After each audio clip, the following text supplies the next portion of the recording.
Assalamualaikum warahmatullahi wabarakatuh. My name is Muhammad Ashraf bin Muhammad Azrin. My matrix number is A24FM5010. And now I will be presenting the case study of Marks and Spencer in China, to stay or leave. Without wasting any time, let's jump into the questions.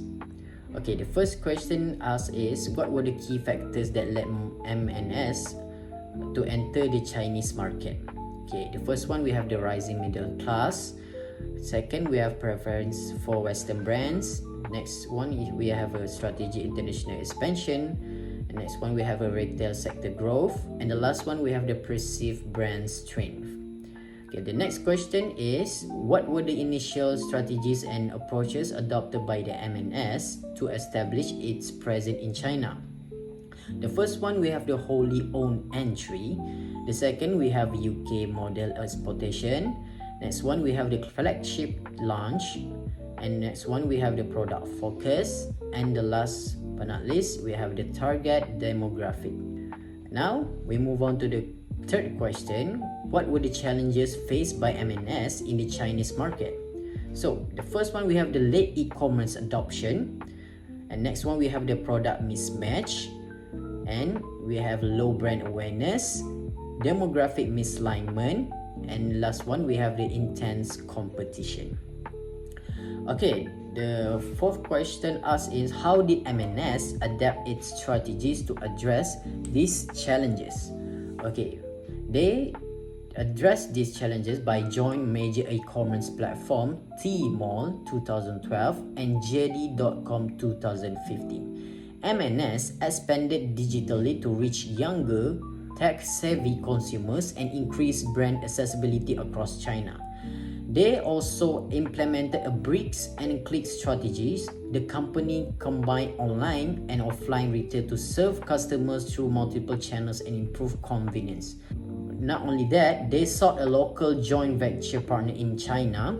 In 2015, M&S began searching for a JV to gain local market knowledge, improve operations, and expand its reach.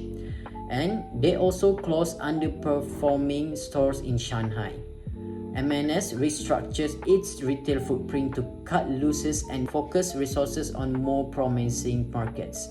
And last but not least, they also opened new stores in Beijing and Guangzhou. These tier 1 cities had a stronger alignment with the brand's target demographics and spending behavior. Now we move on the fifth question. Draw the SWOT analysis table and include the analysis of M&S based on the each factors. So the strength is they recognize UK brand, high quality imported products, and financial strength and global scales. On the other hand, with the weakness, they have the weak supply chain logistic, ineffective demographic targeting, and poor localization. And the next one, we have the opportunities. They growth via e-commerce platforms.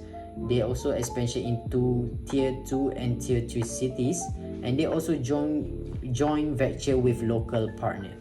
And the threats they have is strong competition from fast fashion brands, rapidly changing consumer preferences, and market dominance by Alibaba and JD.com.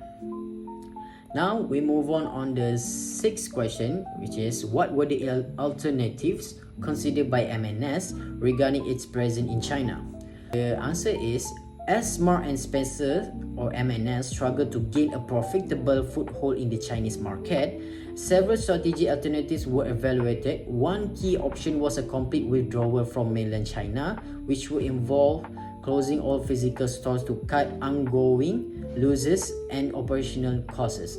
Another alternative was to form a joint venture or JV with a local Chinese partner. This approach aimed to leverage local expertise, improve market penetration, and better navigate cultural and regulatory complexities. The company also explored the possibility of expanding into less saturated tier 2 and tier 3 cities, where competition was relatively lower and growing middle class populations presented new opportunities. Lastly, M&S examined a hybrid strategy, retaining a few flagship stores in the key cities while enhancing digital operations to test a more focused and scalable approach to the Chinese market. Now we move on to the seventh question. What are the lessons that other multinational companies can learn from the M&S experiences in China?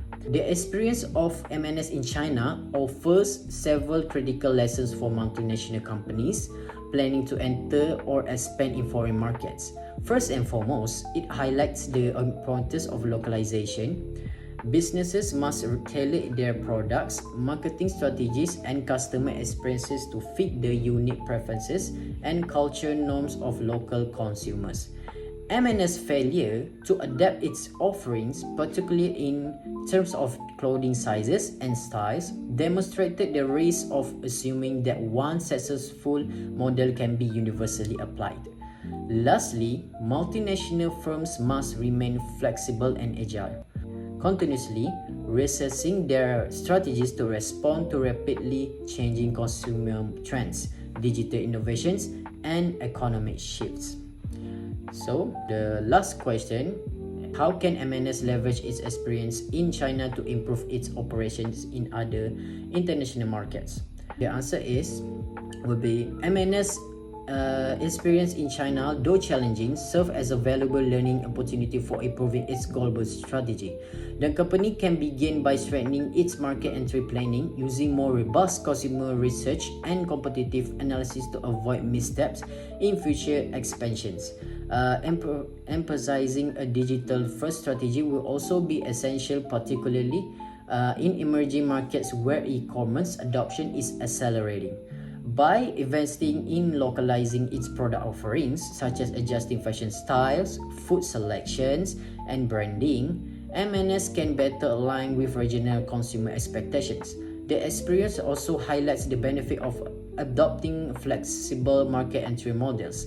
In some regions, joint ventures or franchising may offer a more sustainable and culturally appropriate approach than wholly owned operations. Finally, M&S should build internal capabilities in culture intelligence and empower local teams to lead market-specific decisions. By applying this insight, the company can avoid repeating past mistakes and position itself more competitively in diverse global markets. I think that's all for me for the answer for every question. Thank you for listening. Assalamualaikum.